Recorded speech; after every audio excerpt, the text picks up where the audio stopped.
Take a load off. Have some fun. Make spaceship sounds when you're riding in a Lime scooter to work. Pretend you're in an underground tunnel in a futuristic city when you get on the subway. Make a friend with a crow. Because even though it seems frivolous, it isn't. It's a powerful tool, not just for your own nervous system, not just for your own happiness, overall life satisfaction, but I truly believe that it creates a reverberation into the world and gives others permission to do the same. And can you imagine how much better society would be if more of us had that lightness, that amusement? If more people in the White House were whimsical, would we be in this situation? The answer is no.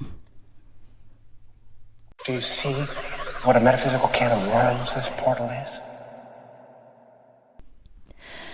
I want to chit-chat a bit about the importance of playfulness and silliness and being a silly goose, even though the world is burning.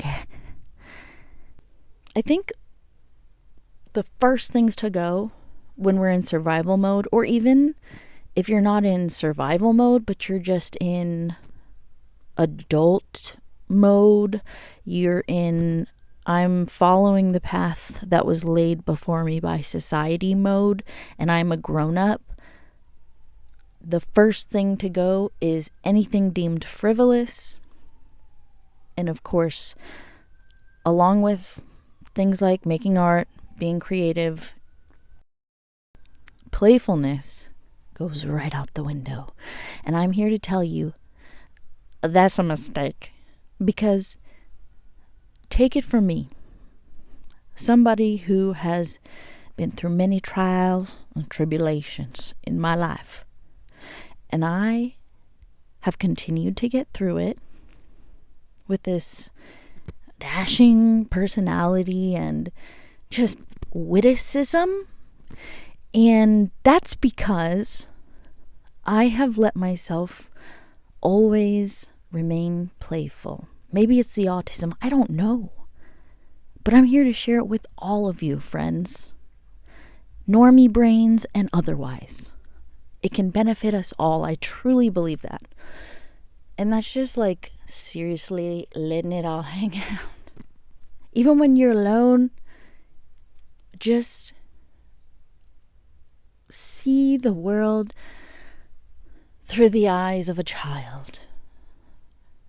Try to remember what things looked like and felt like for you in your moments of play and imagination when you were little.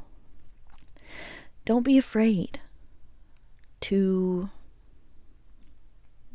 for example, next time you're on the train, just like find a random person and invent a whole backstory for them. Where they're going, where they came from. Maybe there's dragons involved. I don't know. I'm not here to, that's your journey. But I'm just saying dragons could be involved. I personally might be overworked. But I do pretend that I'm a witch flying on a broomstick between jobs on a regular basis. Sometimes I'm an alien from outer space careening toward Earth.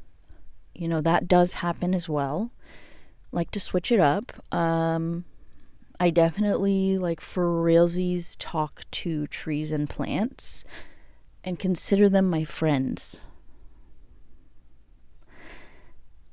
And maybe it is just imagination, but what if life is just imagination?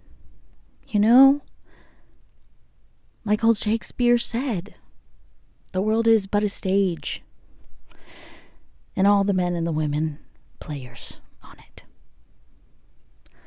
What if he was right? Alan Watts. Work as play. Thinking of everyday tasks, of routines and responsibilities, reframing them as a dance. Something that you move through with rhythm, with joyfulness, with curiosity and creativity. That reframe, even in small moments, I think it really does something neurologically. It's something that I haven't always nurtured, even though it has come naturally. And I don't know if that's from the trauma or if it's just how I'm wired, or maybe a little bit of both. But I haven't always nurtured it. I've definitely gone through periods of time where most of my playfulness was cocaine-based, things of that nature. And while sure, you can get imaginative on, let's say, medication-assisted play, but that's not what I'm talking about. No, I'm not gonna lie. I do eat my Eddies. Okay, they do help me break on through to the other side, and they're not necessary though. You don't have to do marijuana, okay, or any substance to tap into this, but all of the other chemicals that I was using to escape from so much really didn't. They dimmed that part of me, of course, because abusing drugs, it doesn't add value. I mean, it got me through before I learned how to cope with life and be in my body and nurture my nervous system. Yes, it had a purpose, but it did dim me in every way. I'm lucky to be alive, and I'm grateful to be alive, because as I've learned how to work with intention to heal and reprogram and learn how to be more of me unapologetically, the more that playfulness just naturally returns. The less that I resist it, the more it comes through. And it's something that I really, really connected with when things were going well in my life. And I was able to spend time doing things that I really loved that put me in a flow state, riding my bike, being in nature, and not having the pressing weight of, am I going to be able to pay my electric? How do I buy food? I need to get a third job. I need to fill out a 20th job application. Without all that, that time frame allowed me to really embrace my inner child in that way, and to let myself be playful and see magic all around me and fucking frolic, bitch. Frolic for your mental health. Do it. Do it for your mental health and your soul. And I'm so grateful that I'm grateful to past me for doing the hard work, sitting in the pain, and then letting myself reemerge and nurture those parts of myself, because then life got real fucking hard again. And this little mechanism that I nurtured and developed, the muscle of playfulness that I built up during like year and a half of things being very calm and peaceful, and me plugging into that magical rose-colored glasses, not in a delulu, I'm not paying attention to actual real problems kind of way, but like in a way where you're intentionally holding space at certain times to let that flow through you. I'm so grateful to past Liz for being brave and strong enough to do that and to nurture that, because now it is getting me through. Like, yes, I cry almost every day. Who am I kidding? I cry every day, in multiple times, and that's okay. Things are hard. Things are hard on many different scales right now. Not just for me, but for a lot of us. I say it over and over because it's what I'm thinking all the time. Even though I feel so alone in my struggle, I know I'm not. And if you're hearing this, if you're one of my 5 listeners who is hearing this right now, you're not alone either. And I want us to remember that we're not alone as we're going through the hard times. And I want to encourage you to find ways to inject imagination and play into your day in any small way. Hug a tree, motherfucker. Hug a tree. It's a thing for a reason. Take a walk down the sidewalk and just look for things that kind of give you that little glimmer, that catch your eye. A colorful leaf. Spring is about to spring too, motherfuckers. We're about to see flowers and shit. There's gonna be butterflies and bumblebees.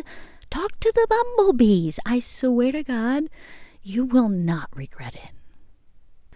Even if you only do it in your own mind.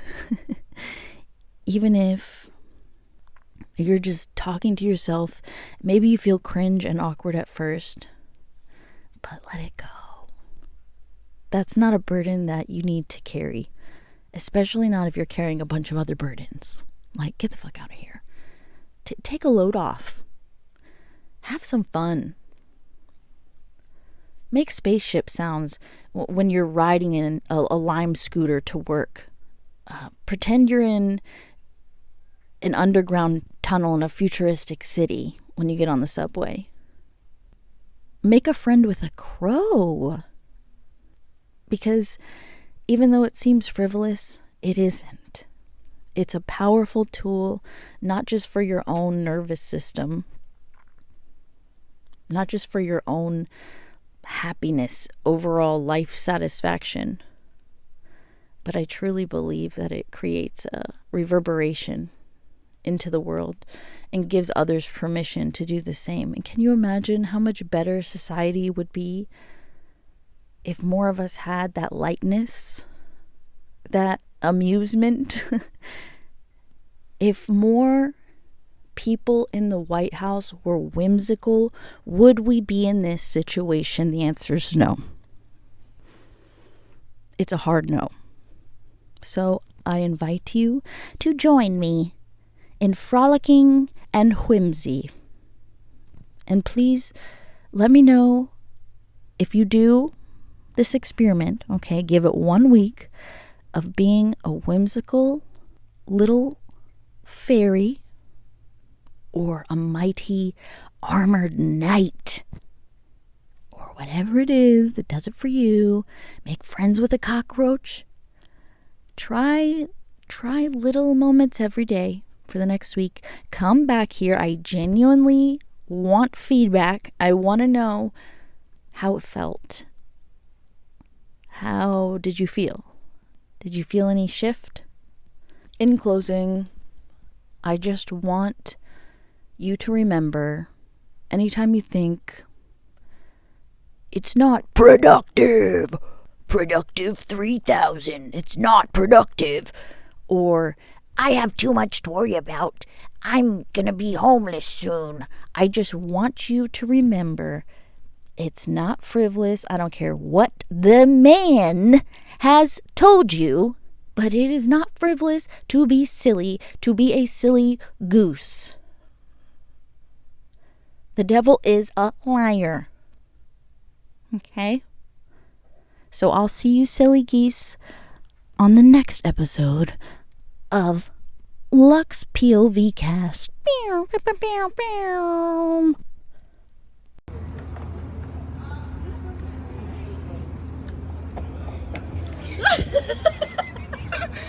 You can fall backwards. That hurts pretty bad.